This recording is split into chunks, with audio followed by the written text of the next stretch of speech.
Assalamualaikum warahmatullahi wabarakatuh. Perkenalkan, nama saya Selvila Dwi Pratika, NIM 2105040013, Prodi Ilmu Hukum Fakultas Ilmu Sosial dan Politik, Universitas Maritim Raja Ali Haji.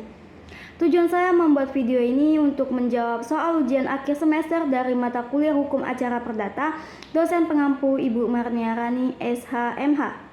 Soal pertama ada jelaskan sumber hukum dalam acara hukum perdata. Jawabannya, sumber hukum dalam acara perdata yang berlaku di Indonesia antara lain ada 5. Yang pertama ada Het-Herzien Indonesisch Reglement atau HIR atau Reglement Indonesia, yang merupakan sumber hukum acara perdata yang diwariskan oleh pemerintahan Belanda.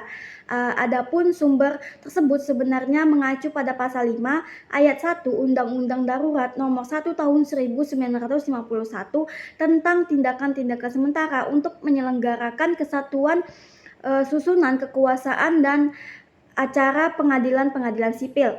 Yang kedua ada sumber hukum yaitu Reglement for the Beitar Jesuiten atau IRGB atau Reglement Daerah Seberang, termasuk sumber hukum acara perdata warisan Belanda yang berlaku untuk daerah-daerah di luar Jawa dan Madura.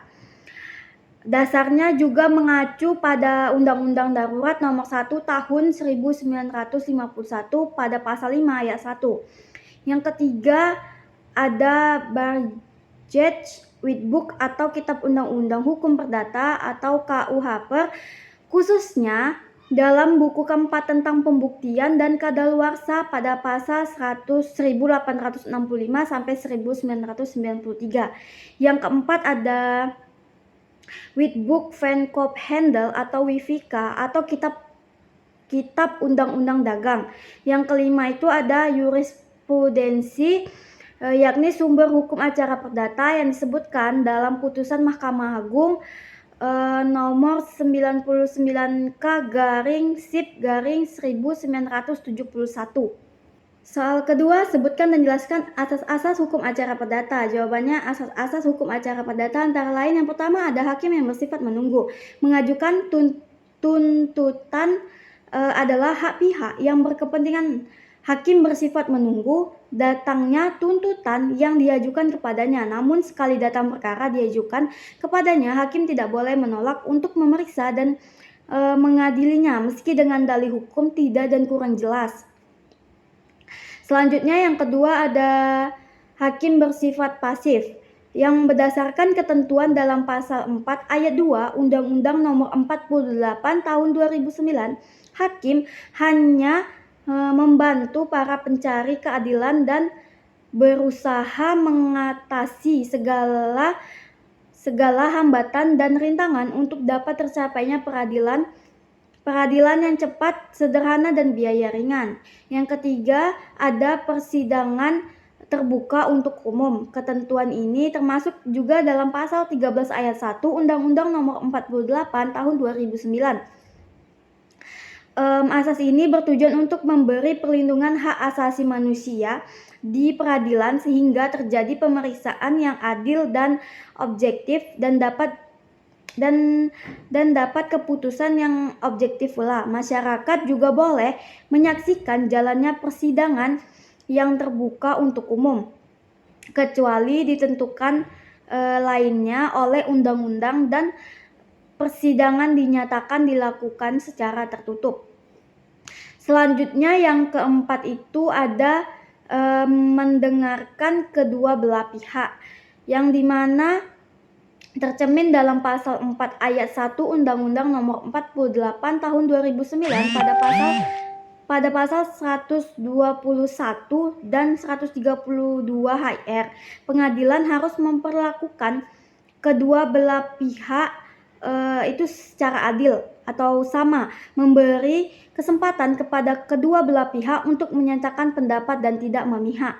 Selanjutnya yang kelima ada putusan harus disertakan atau disertai alasan pertanggungjawaban hakim dari putusannya terhadap masyarakat dan para pihak pengadilan yang lebih tinggi ilmu hukum sehingga oleh karenanya mempunyai nilai objektif. Selanjutnya ada beracara dikenakan biaya yang diatur dalam pasal 2 ayat 4 Undang-Undang Nomor 48 Tahun 2009. Pada pasal 145 ayat 4, pasal 192 sampai 194 RGB dan sebagai berikut. Selanjutnya ada beracara dikenakan biaya yang diatur dalam pasal 2 ayat 4 Undang-Undang Nomor 48 Tahun 2009, pasal 145 ayat 4, pasal 192 sampai 194 RGB. Biaya perkara ini dipakai untuk biaya kepaniteraan, biaya panggilan, biaya pemberitahuan, biaya materai, dan biaya yang memang diperlukan seperti biaya pemeriksaan setempat. Selanjutnya tidak ada keharusan mewakilkan dalam beracara. HIR tidak mewajibkan para pihak untuk mewakilkan penyelesaian perkara kepada orang lain. Dengan demikian, pemeriksaan di persidangan terjadi secara langsung terhadap pihak yang berkepentingan. Selanjutnya itu ada peradilan secara sederhana, cepat, dan biaya ringan. Yang dimana asas hukum acara perdata ini tercermin dalam Undang-Undang Nomor 48 Tahun 2009 dalam pasal 2 ayat 4 dan pasal 4 ayat 2. Pemeriksaan dan penyelesaian perkara dilakukan dengan cara efisien dan efektif. Biaya ringan adalah biaya yang bisa dijangkau oleh masyarakat namun tidak mengesampingkan kecermatan dalam mencari kebenaran dan keadilan. Selanjutnya soal ketiga, apa yang harus dimuat dalam membuat surat gugatan dalam acara perdata? Jawabannya, dalam membuat surat gugatan dalam acara perdata ada beberapa informasi dan elemen yang harus dimuat untuk memenuhi persyaratan hukum. Berikut adalah beberapa hal yang harus kita atau yang perlu kita sertakan dalam membuat surat gugatan. Yang pertama itu ada pengadilan yang mau kita tuju, cantumkan nama pengadilan yang akan menerima gugatan kita. Yang kedua ada identitas kita atau identitas pihak yang terlibat, sertakan identitas kita sebagai penggugat, termasuk nama, alamat, nomor telepon, dan sebutan hukum jika ada. Yang ketiga ada kronologi peristiwa. Jelaskan dengan jelas kronologi peristiwa yang menjadi dasar gugatan kita, mulai dari awal hingga akhir. Uraikan fakta-fakta dan kejadian yang relevan secara terperinci. Selanjutnya yang keempat ada dasar hukum. Jelaskan dasar hukum yang mendukung gugatan kita. Rujuk juga pasal-pasal dan peraturan hukum yang menjadi pijakan kita dalam mengajukan klaim. Berikan argumen hukum yang meyakinkan dan dapat mendukung klaim kita. Selanjutnya yang kelima itu ada tuntutan. Sertakan tuntutan atau ganti rugi yang kita ajukan kepada pengadilan. Misalnya jika kita mengajukan klaim ganti rugi, jelaskan jumlah yang kita tuntut beserta rincian kerugian yang dialami. Jika ada tuntutan lain yang kita ajukan, jelaskan dengan jelas apa yang diharapkan dari pengadilan. Yang keenam itu ada bukti pendukung. Jika kita memiliki bukti-bukti yang mendukung klaim kita, sertakan dalam surat gugatan, misalnya kontrak, surat-surat, dokumen-dokumen, atau buku atau bukti lainnya yang dapat memperkuat argumen kita. Yang ketujuh ada permintaan sidang. Jelaskan permintaan kita untuk mengadakan sidang di hadapan pengadilan, berikan tanggal yang kita usulkan untuk sidang tersebut. Yang kedelapan itu ada penutup. Akhiri surat gugatan dengan penutup yang sesuai, misalnya kayak demikian surat gugatan ini saya buat dengan sebenarnya dan sebagai bentuk keinginan saya untuk mendapatkan keadilan dari pengadilan. Atas perhatian dan kebijaksanaan pengadilan saya ucapkan terima kasih. Dan yang terakhir itu ada tanda tangan. Sertakan tanda tangan surat gugatan di bawah penutup dan cantumkan tanggal penulis surat tersebut. Selanjutnya soal nomor 4, dalam bentuk apa pembuktian dalam acara perdata? Jawabannya ada berdasarkan pasal 1866 KUH Perdata atau pasal 164 HIR. Alat bukti yang diakui dalam perkara perdata terdiri dari bukti tulisan, bukti saksi, persangkaan, pengakuan, dan sumpah. Selanjutnya soal nomor 5, sebutkan dan jelaskan jenis-jenis upaya hukum dalam acara perdata. Jawabannya yang pertama ada gugatan. Gugatan adalah tindakan hukum yang dilakukan oleh pihak yang merasa dirugikan sebagai penggugat untuk mengajukan klaim atau argumen untuk tuntutan kepada pengadilan terhadap pihak dan kepada pihak lain atau yang tergugat. Gugatan ini bertujuan untuk memperoleh keputusan pengadilan yang mengatur hak-hak dan kewajiban kedua belah pihak. Selanjutnya yang kedua ada banding. Banding adalah upaya hukum yang diajukan kepada pengadilan tingkat yang lebih tinggi, tingkat banding, untuk meminta peninjauan kembali putusan pengadilan tingkat pertama. Pihak yang merasa tidak puas dengan keputusan pengadilan tingkat pertama dapat mengajukan tingkat banding untuk memperoleh keputusan yang berbeda. Yang ketiga ada kasasi. Kasasi adalah upaya hukum yang diajukan kepada Mahkamah Agung atau badan yudisial tertinggi dalam yurisdiksi yang bersangkutan untuk meminta peninjauan kembali keputusan pengadilan tingkat banding. Kasasi ini bertujuan untuk menilai keabsahan dan kesesuaian putusan yang telah dikeluarkan oleh pengadilan tingkat banding. Selanjutnya yang keempat itu ada peninjauan kembali. Peninjauan kembali adalah upaya hukum yang diajukan kepada pengadilan yang lebih